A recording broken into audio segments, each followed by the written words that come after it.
Colombia fue un país que combatió a muerte y se liberó de España bajo la doctrina de los derechos humanos y la defensa de igualdad de todos los seres humanos. Pero esos principios que guiaron las luchas de independencia fueron traicionados por las clases políticas.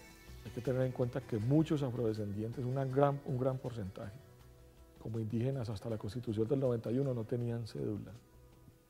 Y no los habían dado cédula porque no les interesaba darle cédula. Por lo tanto, no podían hacer lo que se puede hacer con una cédula en este país. Piensen en todo lo que uno puede hacer con la cédula en el país y en todo lo que no puede hacer si no tiene cédula. Derecho al voto, derecho a la tierra, derecho a la propiedad privada. Entonces, sencillamente, todo eso se lo quitamos. Los ricos terratenientes del país, dueños de esclavos y de intereses materiales, estaban por encima de la dignidad de indios y negros y de todo tipo de discurso igualitario. La nuestra ha sido una nación gobernada por hombres nacidos en estas tierras, muchos de ellos mestizos, que han saqueado a millones, también nacidos en estas mismas tierras o recién traficados desde las costas occidentales de África. Yo creo que es la oportunidad. Reconocer al otro, que es muy distinto a nosotros, muy distinto en todo sentido, en su forma de vida, en su cultura. Reconocer al otro es darle valor al otro y eso nosotros no lo hemos hecho en Colombia.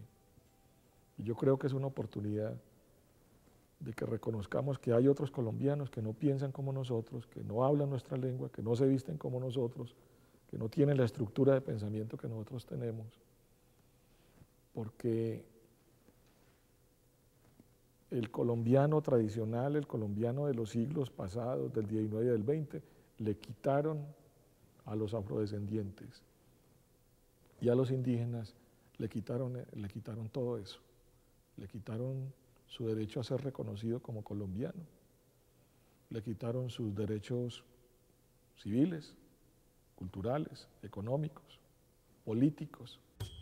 Para finales del siglo XVIII y principios del XIX, una mente como la de Bolívar era notablemente progresista, si consideramos que tanto el continente americano como Europa, África y Asia estaban habituados a la industria de la esclavitud, pero pudieron más los intereses políticos y económicos de sus contradictores, y Bolívar tuvo que morir sin cumplir la promesa de abolir la esclavitud.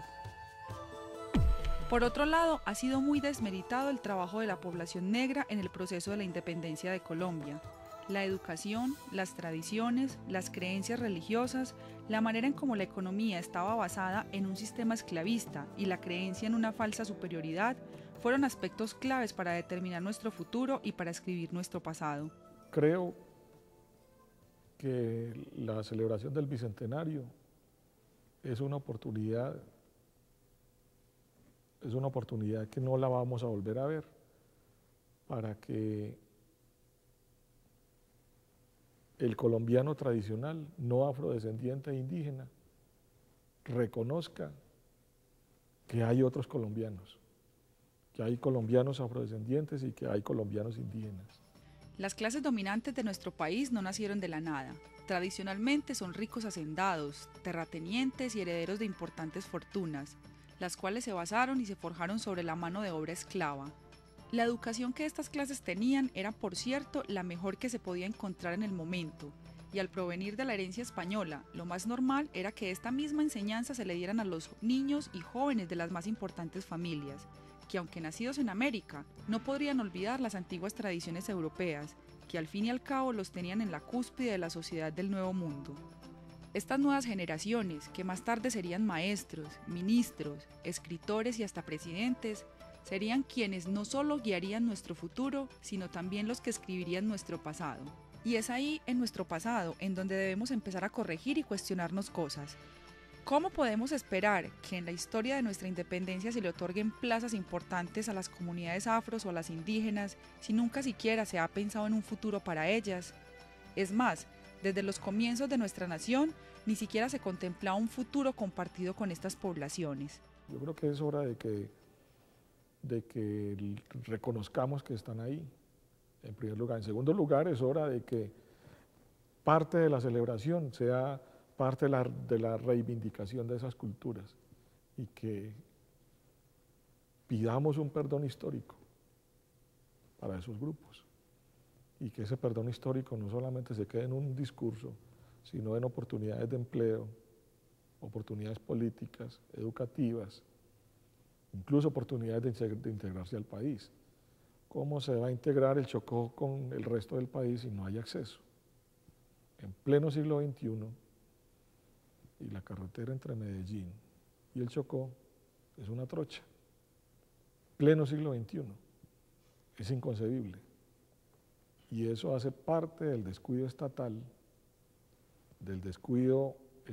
central y del descuido estatal local.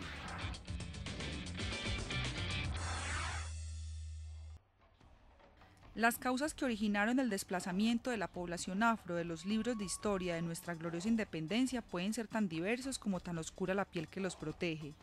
Y no es solo por la manera cruel como fueron introducidos al continente y tratados de manera salvaje, sino también el arraigo en la creencia, incluso entre los personajes más educados, de que la raza esclavizada era una raza biológicamente inferior, salvaje, sin alma y sin religión.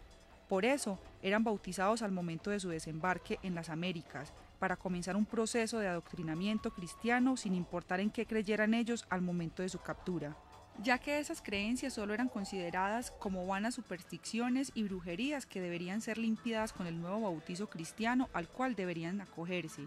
Además, todo esto era difundido por ciertos movimientos intelectuales de la última mitad del siglo XIX y principios del XX en Colombia, que apoyados en los movimientos racistas en Europa y en Estados Unidos, consideraban al blanco europeo como un individuo superior y en general a los europeos arios como la raza por excelencia.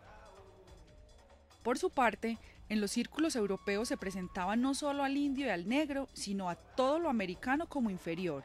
Y aún así, los colombianos criollos independizados siguieron manteniendo por decenas de años la misma ideología discriminatoria de los europeos. Los principios sobre la igualdad de todas las personas, que fue el motor que movió a miles a enfrentar al poder español solo para conseguirlos, habían sido traicionados por los mismos criollos, quienes demostraron con esa actitud que lo que querían no era igualdad ni derechos humanos para todos, sino separación del yugo español, pero basados en un mismo sistema esclavista y creencias morales y religiosas. No es sino viajar al Chocó y estar en alguna población del Chocó para uno sentir que no se sienten, para uno ver que ellos no se sienten parte de este país. Que se sienten parte de este país cuando hay votaciones, cuando los visitan los candidatos y les prometen acueducto y de aquello y aquello y aquello, pero la situación sigue siendo básicamente la misma. Poblados del Chocó que son básicamente poblados del siglo XIX en una sociedad del siglo XXI. 200 años después de la independencia, muchos colombianos pueden tener la ilusión de la igualdad racial en Colombia, pero tenemos una historia cargada de discriminación racial. Discriminación que se gestó en la América que conocemos, desde la misma llegada de Colón y exterminio a los indígenas.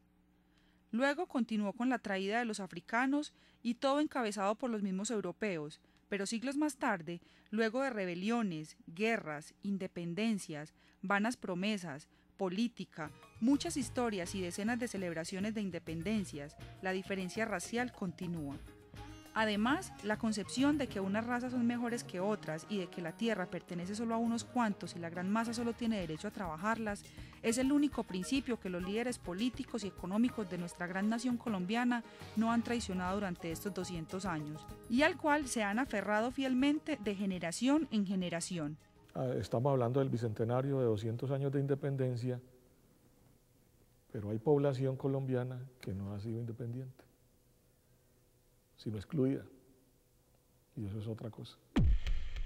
Yo creo que el pensamiento de Bolívar está por establecerse en la clase política colombiana.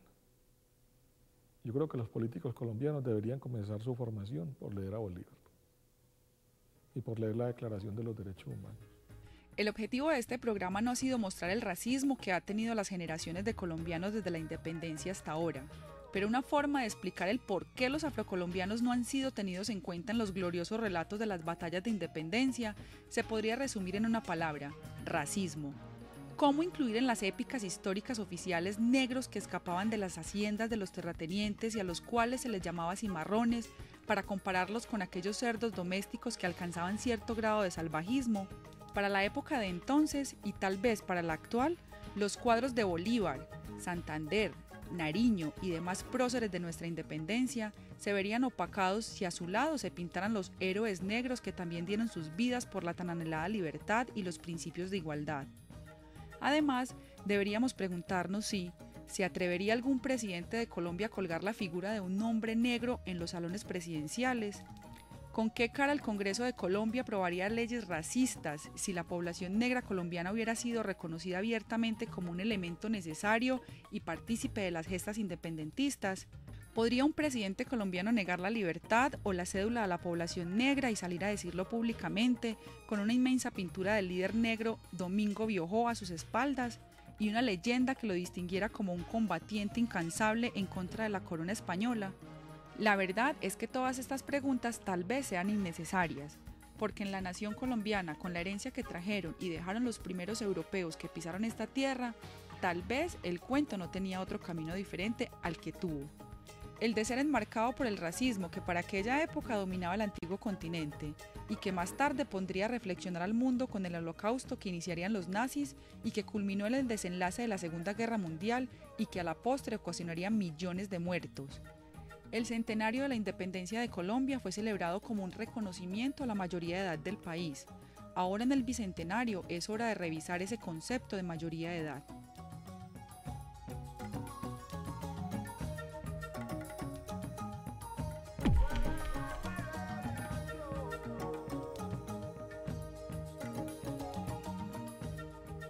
Estamos en hora de revisar nuestro pasado y entender nuestro presente, un presente en el que somos un pueblo multicultural que nos necesita todos unidos para forjar un mejor futuro. Gracias por acompañarnos en La Personería TV. Hasta pronto.